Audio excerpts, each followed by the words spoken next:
ዝቅተኛ ገቢ ያላቸው የህብረተሰብ ክፍሎች ተጨማሪ ገቢ በሚያስገኝላቸው ስራ ላይ መሰማራት የሚችሉበትን ምቹ ሁኔታ መፍጠርና መደገፍ አንድ ማይክሮ ፋይናንስ የሚቋቋምበት ዋነኛ ዓላማው ነው።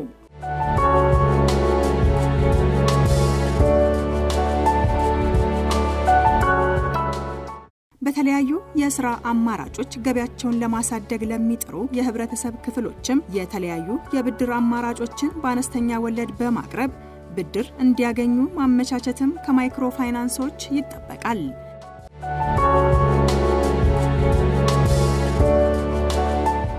ዜጎች የቁጠባ ባህላቸውን የሚያሳድጉበትንና በመቆጠባቸው ተጠቃሚ ማድረግም ከማይክሮ ፋይናንስ ተቋማት የሚጠበቅ ተግባር ስለመሆኑም ምሁራን ይናገራሉ።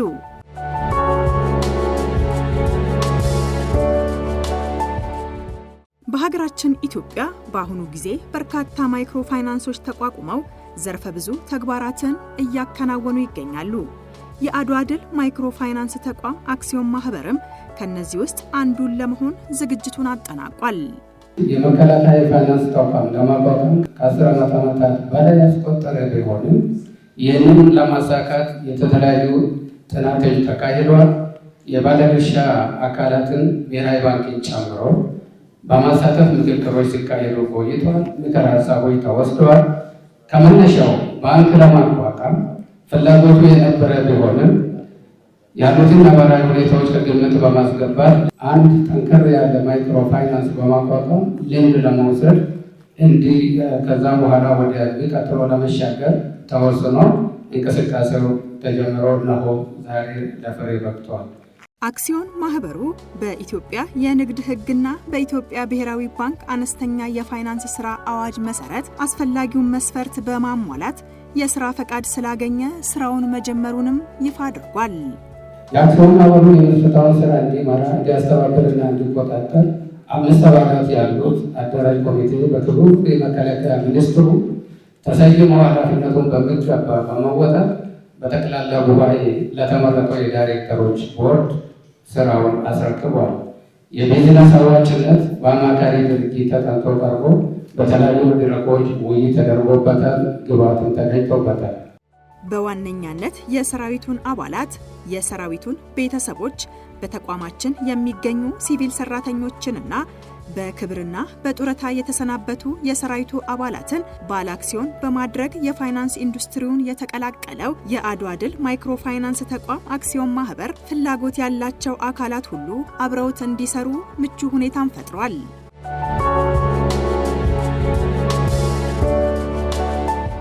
ስያሜውን ለሀገራችንም ሆነ ለመላው ጥቁር አፍሪካውያን ኩራት ከሆነው ከአድዋ ድል የወሰደው ይህ የማይክሮ ፋይናንስ አክሲዮን ማህበር በታላቁ ድላችን አድዋ ተስፋፊዎችና ወራሪዎች ላይ ያገኘውን ድል በድህነት ላይ በመድገም የራሱን ታሪክ ለመስራትና የይቻላል ስሜትን ለመፍጠር የላቀ ትኩረት ሰጥቷል።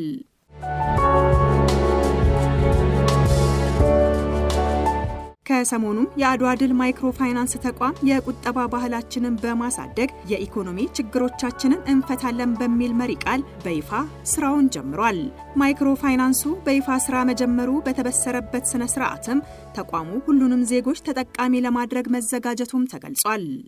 ይህ ቀን በመከላከያ ሰራዊታችን ታሪክ ከማስታወሻዎቻችን መካከል ትልቅ ቦታ የሚይዝና በጉዟችን ውስጥም ለውጥ የሚያመጣ ምዕራፍ ነው። በመሆኑ ይህን ታላቅ ራዕይ እውን ለማድረግ ያለመታከት ለሰሩ የሰራዊታችን አመራሮችና አባላት እንዲሁም የአድዋ ድል ማይክሮ ፋይናንስ ተቋም አክሲዮን ማህበር ባለ አክሲዮኖች ሁሉ ከልብ የመነጨ ምስጋናን ለማቅረብ እወዳለሁ። እንኳን ደስ ያላችሁ፣ እንኳን ደስ ያላችሁ። ይህ በመላው የሰራዊታችን አባላት ሙሉ ተሳትፎ የተቋቋመ ተቋም የመከላከያ ሰራዊታችን የሀገራችን ዳር ድንበርና ሉዓላዊነት የሚጠብቅ ብቻ ሳይሆን የልማት ዋና አካል መሆናቸውንም በተጨባጭ የሚያሳይ ማስረጃ ነው። እንደምናውቀው አድዋ ከታሪካዊ ድል በላይ ነው። የአንድነት፣ የጀግንነትና የቁርጠኝነት ምልክትም ነው። ይህንን ታላቅ ስም በሰራዊታችን ለተመሰረተ ተቋም መሰጣችን እጅግ ተገቢና ታሪክን ወደ እድገት የቀየረ እርምጃ መሆኑን ስገልጽ በታላቅ ኩራት ነው።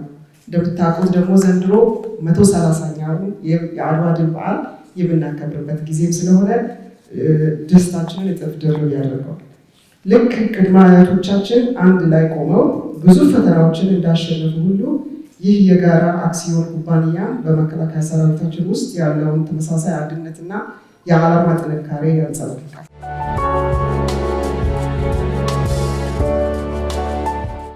ዛሬ ስራ የጀመረው የፋይናንስ ተቋም በመከላከያ ሰራዊት ፋውንዴሽን የቀድሞ መቋቋሚያ 179 እንዲሁም በተሻሻለው መቋቋሚያ ደንብ 459 ባንክን ጨምሮ የፋይናንስ ተቋም ማቋቋም እንደሚቻል በመቋቋሚያ ደንቡ በተቀመጠው መሰረት መሆኑ ይህ ህጋዊ መሰረት መነሻ በማድረግ የኢትዮጵያ ብሔራዊ ባንክ ያጸደቀና የስራ ፍቃድ ሰጥቶ ስራ የጀመረ መሆኑን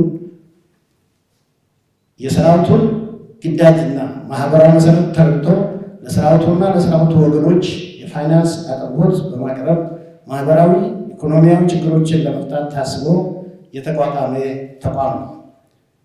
በፋይናንስ ኢንዱስትሪው ገበያ ውስጥ ካሉት በተሻለ ሁኔታ ለሰራዊቱና ለሰራዊቱ ወዳጅ የህብረተሰብ ክፍሎችና በልዩ ሁኔታ የቀረበ የፋይናንስ ተቋም ስለሆነ እንኳን ደስ አላችሁ።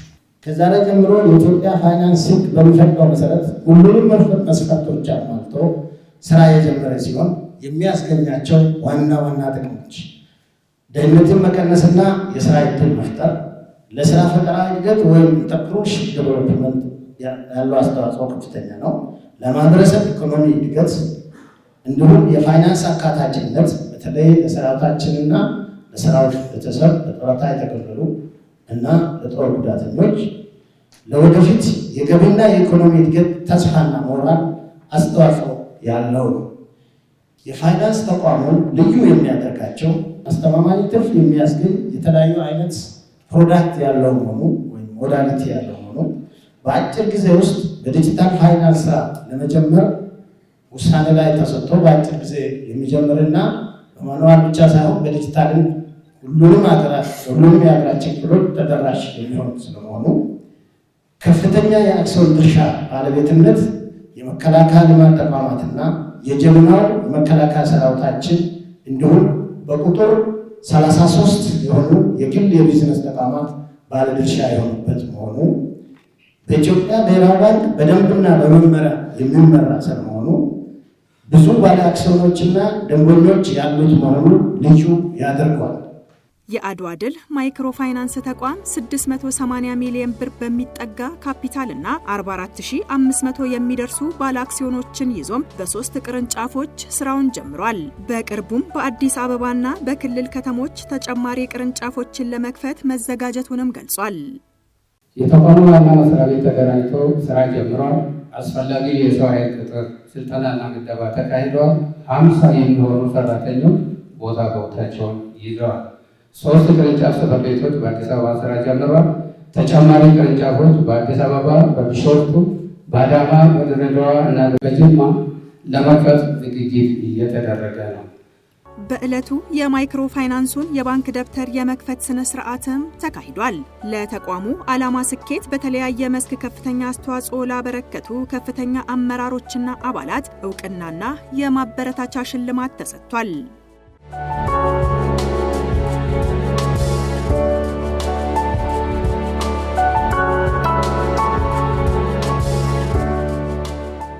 የማይክሮ ፋይናንሱ የቦርድ አባል አማካሪውና የሰው ሀብትና ሎጂስቲክስ አስተዳደር አባላትም ተቋሙን ለመመስረት ሲወጧቸው የነበሩትን አጠቃላይ የስራ እንቅስቃሴዎችና ወደፊት ትኩረት አድርገው ሊሰሩ ያሰቧቸውን ተግባራት በተመለከተም አስተያየታቸውን አካፍለውናል።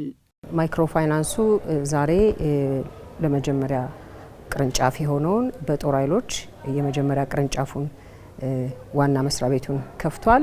ስራ በተግባር አስጀምሯል። ደጅም ላይ እንደሚታየው የሂሳብ እያስከፈተም ይገኛል እና እንግዲህ ይህ መቋቋሙ ለሰራዊቱ ትልቅ ትርጉም አለው። ምክንያቱም ሰራዊቱ ለባንክ ምቹ ባልሆኑ ቦታዎች ጭምር አገር የመጠበቅ ስራ እንደሚሰራ ይታወቃል። ግዳጆችን እንደሚሄድ ይታወቃል። በዚያን ጊዜ ገንዘብ ወደ ቤተሰቦቹ ለመላክም የተለያዩ አገልግሎቶችን ለማግኘት ያሉትን ችግሮች ከመቅረፍ አንጻር ከፍተኛ አስተዋጽኦ ያደርጋል። እንዲሁም ደግሞ ሰራዊቱም በዚሁ አክሲዮኖችን ገዝቶ የመጠቀም እድሉንም ያሰፋዋል ማለት ነው። በብዙ አቅጣጫ ተጠቃሚነትን ፈጥሯል። አንደኛ አሁን ቢሮውም ሲከፈት አብዛኛው የሰራዊቱን አባል የስራ እድል ከፍቷል። እንዲሁም ደግሞ አብዛኛው የሰራዊቱ አባል አክሲዮኖችን ገዝቷል። ስለዚህም ይህ የማይክሮ ፋይናንስ ተቋም አትራፊ በሆነ ጊዜ በገዛው የአክሲዮን ድርሻ ልክ ተጠቃሚ መሆን እድል አለው።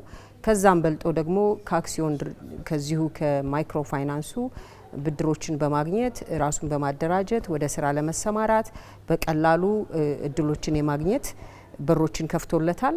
እንዲሁም ደግሞ በተለያዩ ቦታዎች በመቆጠብ በአነስተኛ ወለድ ብድሮችን የማግኘት እድሎችን ያመቻችለታል ማለት ነው። ለመጀመሪያ ጊዜ ተቋቋመ እንደመሆኑ መጠን ሰራዊቱ ከፍተኛ ተስፋ እንዲኖረውና የመስራትም እድል እንደሚኖረው አገልግሎት ሲጨርስ የሚያግዘው ተቋም እንዳለ ማሰቡ ይህ ትልቅ ጥቅም ያለውና ሰራዊቱን የሚያነሳሳ የሚያበረታታ ይቀጥል የሚያሰኝ ነው ለማለት እፈልጋለሁ። ማይክሮ ፋይናንስ አክሲዮን ማህበር እንዲመሰረት ከጅምሩ አስፈላጊነቱ ላይ ጥናት በማድረግ የሌሎች ሀገሮችን ተሞክሮ በመውሰድ የኢትዮጵያ መከላከያ ሰራዊት ተጠቃሚነትን የሚያረጋግጥ በልኩ እሱን የሚመስል ማይክሮ ፋይናንስ ወይም ባንክ አስፈላጊ ነው የሚል ሀሳብ የጥናት ሀሳብ በማቅረብ የተለያዩ መድረኮችን አዘጋጅተን ከአመራሮች ጋር ስንነጋገር ነበር። ሀሳቡ እየተንሸራሸረ ነበርና እንግዲህ መጀመሪያ ባንክ የኢትዮጵያ መከላከያ ሰራዊት ባንክ ወይም አርሚ ባንክ ያስፈልጋል እየተባለ ወደ 15 ዓመት አካባቢ ሀሳቡ እየተንሸራሸረ ነበር። ስሙን ቀይሮ አድዋ ድል ማይክሮ ፋይናንስ አክሲዮን ማህበር ሆኖ ሲመሰረት በጣም ደስተኛ ነን ማለት ነው። ይሄ በእኔ እይታ ትልቁ የዚህ ተቋም መምጣት በተለይ ለሰራዊቱ ሌሎች ሀገሮች ላይ እንደምናየው አንድ ሰው አባል በመሆኑ የሚያገኘውና አባልነቱ የሚያመጣለትን ነገር ያስባል። አባል በመሆኑ የሚያገኛቸው ነገሮች አሉ። ከዛ ውስጥ አንዱ ከሌሎች ሀገሮች ላይ ያየነው አባል ሲሆን ኢኮኖሚያዊ ተገልጋይ ማለት የማህበረሰብ ክፍል እንደመሆኑ መጠን ኢኮኖሚያዊ ተጠቃሚነቱ መረጋገጥ አለበት። ይሄ ደግሞ የፋይናንስ ተደራሽነት አንዱ ዘርፍ ነው እና እንግዲህ ሌሎች ተቋማት የትርፍ ተቋም ስለሆኑ ይህንን ተቋም በሚፈለገው ልክ ከትርፋቸው ቀንሰው ተደራሽ ሊያደርጉ አይችሉም።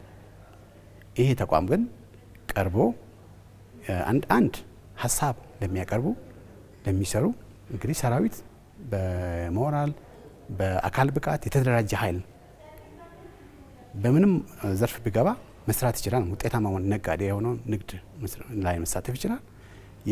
በተለያየ አገሪቱን በኢኮኖሚ ማሳደግ ይችላል። ግዳጁ ላይ ያለውን በእጁ ያለውን ሀብት ሴቭ በማድረግ በተቋሙ መቆጠብ ይችላል።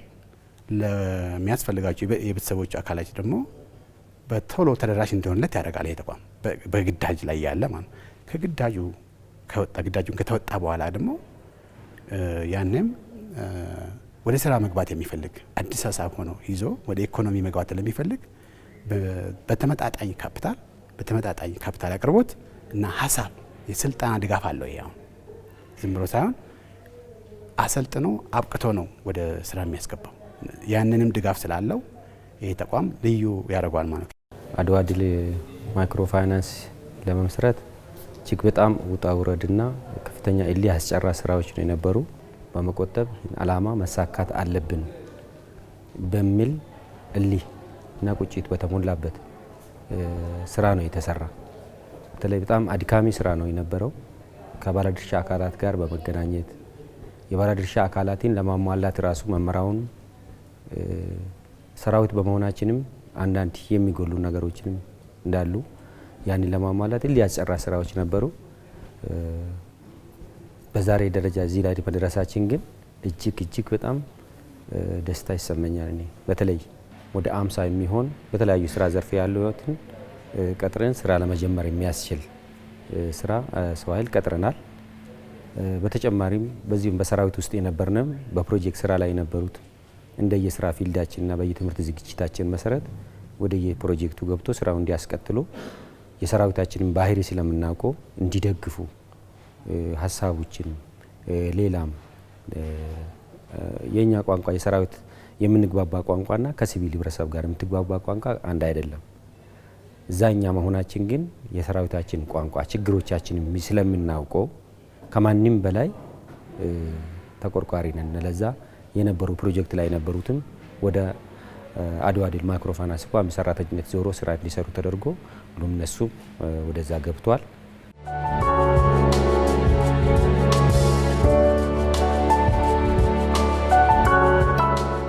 የአድዋ ድል ማይክሮፋይናንስ ተቋም በተለይም የሰራዊቱን ኢኮኖሚያዊ ተጠቃሚነትን በከፍተኛ ደረጃ ለማሳደግ የጀመረውን በጎ ተግባራት በመደገፍ የተቋም ባለቤትነታችንን እናረጋግጥ የዕለቱ መልእክታችን ነው። ዝግጅታችንን በዚሁ አበቃን። ሰላም።